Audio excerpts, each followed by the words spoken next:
I think first we have to very clearly condemn all these attacks which were launched in the recent weeks and months, when we have all in mind this tragedy which occurs, I think, in August, when I think 8 girls were killed in a school.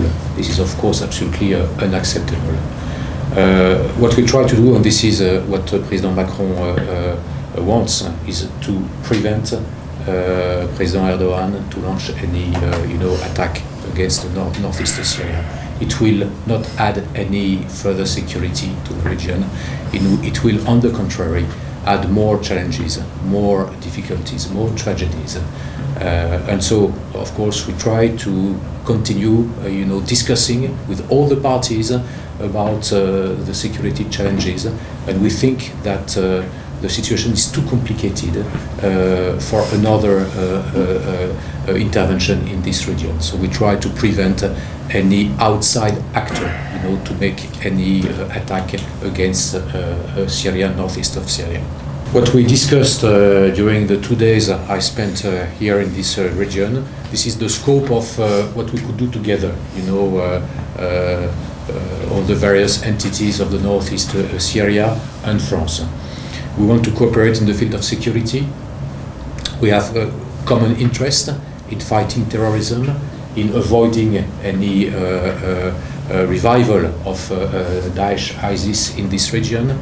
This is the first thing we want to continue, discussing with our friends of northeast Syria. Second, there is the scope of all the cooperation that we could have with the authorities of this region.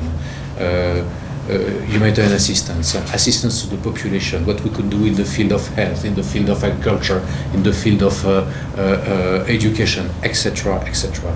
I think we could do more, and I came here to discuss with our friends here on what kind of concrete projects France and the various entities of this region could do together for the benefit of the population.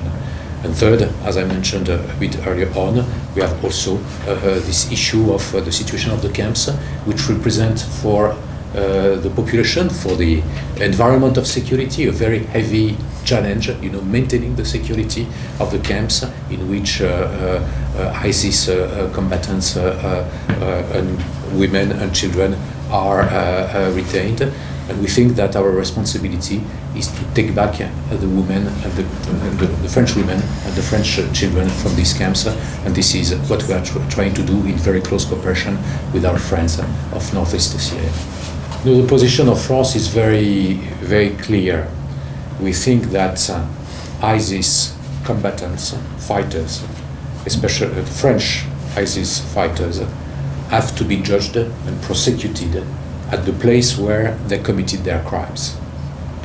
And so any kind of initiative which could bring to justice these fighters, these French fighters, who lost their soul in terrorism against the populations of this region, have to be prosecuted the closer to the place where they committed their acts.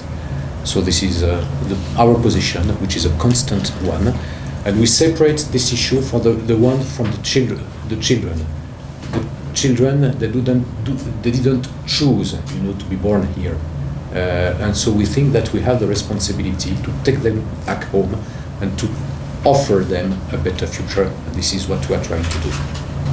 I think what happened in the past, days in Efrîn is just an illustration of the current threat, which is still all the terrorist movements, including Jabhat al-Nusra, are representing.